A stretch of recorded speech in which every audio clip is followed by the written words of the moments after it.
Welcome back, Honors. So we're going to try and keep this, getting it up as early as possible, right? We got the parade tomorrow. Cheer on the Eagles after they won their first Super Bowl. So I'm extremely excited about that. But let's go ahead and knock the rest of this stuff out, right? So tomorrow, or Friday, excuse me, we're going to start up our simulation. And then, excuse me, the only other homework, per se, you have over tomorrow and going into Friday is I want you to look up one other epidemic or pandemic that has ever happened in history before and bring in a small amount of research on it, okay? Just kind of like what the disease was, where it was effective, or who it affected, maybe the number of people it killed, stuff like that, et cetera, et cetera, et cetera. So, and what we're going to do after we do our simulations, we're going to compare the two of them together, right? Now, anyway, the big things, it's going to be like your first project, so it's going to be dope. But effects of the plague on Europe are going to be massive. First and foremost, it is going to undermine faith in religion. It is going to really, really drastically hit the church hard, okay? So economy is going to be affected, and culture is going to be influenced, right? We're not talking about any of these things specifically in order, but the following things are very good examples of them. So write examples of these, and then I'm going to show you some of this stuff right here. Like, for example, a way that, don't ignore this, where it says attempts to stop the plague, don't write that.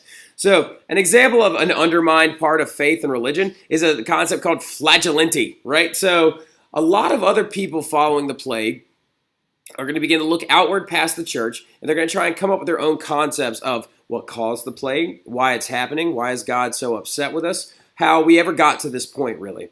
And the flagellants were actually a small faction of those people. These were people that actually roamed the countrysides of Europe, and they actually would beat themselves or hit themselves or inflict penance on themselves as a form of a way to actually avoid the plague, right? This is a way that I'm trying to show you that faith in Christianity was actually very, very drastically changed. Were they still Christian? Yes. Did they still consider themselves Catholic? Yes. But did they start very odd practices and cultural offshoots?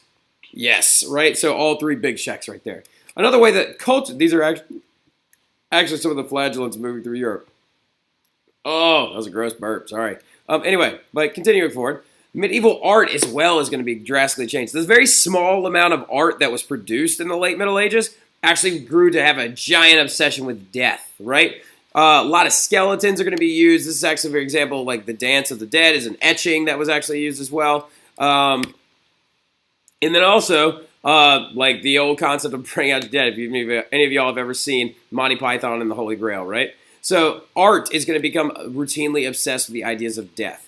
Other things that are going to happen, cultural influencing, is like the ideas of leeching and using parasitic organisms is actually going to come about, and they're going to believe that using these animals to stop disease is going to be very, very helpful. So medical technology is going to be drastically changed, right? So speaking of that as well, early forms of lancing and a lancing open bulbous and stuff like that. So right here, if we can zoom in a little bit, that actually is one of the infected lymph glands from one of the early phases of the plague, and this is them lancing it open, trying to drain out all the pus and gross stuff. All right, anyway, so last couple thing, we can skip that.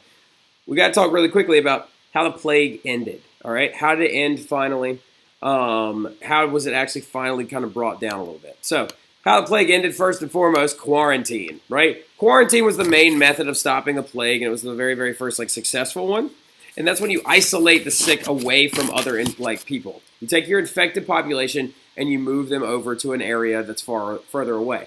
Now, what I've heard is I believe that the Chinese actually early on, because of the fact they were reeling off their own golden age, right? Almost 1,000 years of prosperity.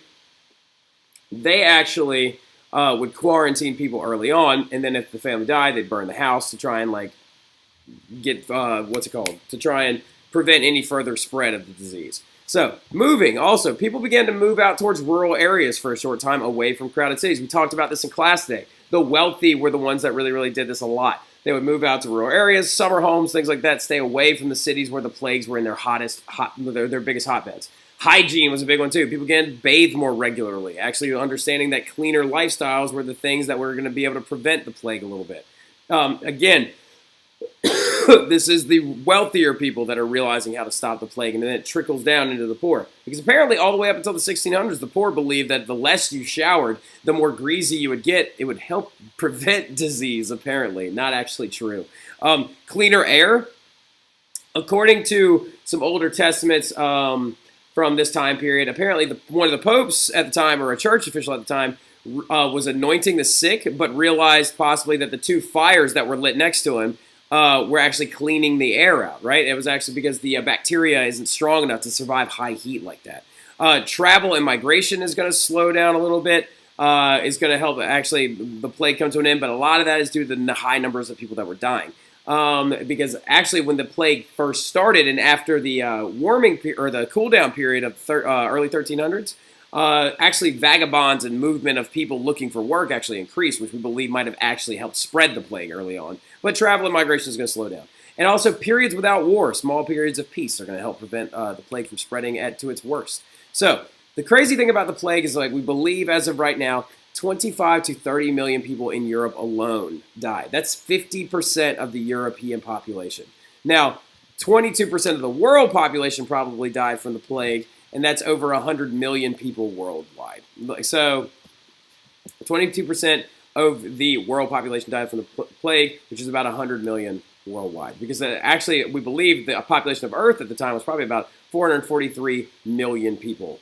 Isn't that crazy that there was only that many people? But then again, environmental conditions, not knowing that two other continents were on the other side of the planet. So, anyway, also, though, another small effect that I always bring in at the very, very end is the plague is going to lead to religious prejudice and also social prejudice as well. The death actually began a massive amount of persecution of the Jewish in Europe. They were actually blamed for spreading the plague by apparently putting the Black Death itself into the water, into the wells of like local churches and local towns. So you can actually see some of this persecution happening here. You can actually tell that this person over here is actually a, or these people over here are actually Jewish people because they're wearing these small caps, right? These triangular shaped caps that actually, if you see in a lot of early or late Middle Ages art pieces, that the Jewish community who actually wore these small triangular caps in most of the art pieces that they made. So, but yeah, that's going to be it. We're going to kind of stop with the plague stuff for there, and bang! So come in with a little bit of research on a different pandemic or epidemic that's happened in history before, coming in on Friday, and we're going to start our plague simulation, and we're going to see how many people you infect here at Camden Catholic, right? So we'll talk to you about it then, Honors. See y'all on Friday. Go Birds, baby!